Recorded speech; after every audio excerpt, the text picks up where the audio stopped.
Hi friends. ఒక చిన్న మాట.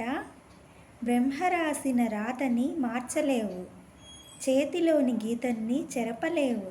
కానీ నువ్వు తలచుకుంటే నీ ఆలోచనా శక్తితో నీ భవిష్యత్తుని నీకు నచ్చినట్లుగా తీర్చిదిద్దుకోగలవు. నీ ప్రయత్నమే నీకు తోడవుతుంది.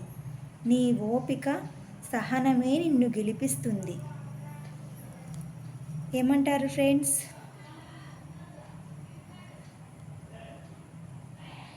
ఎక్కువగా ఎవరిని నమ్మకు, మోసపోతావు.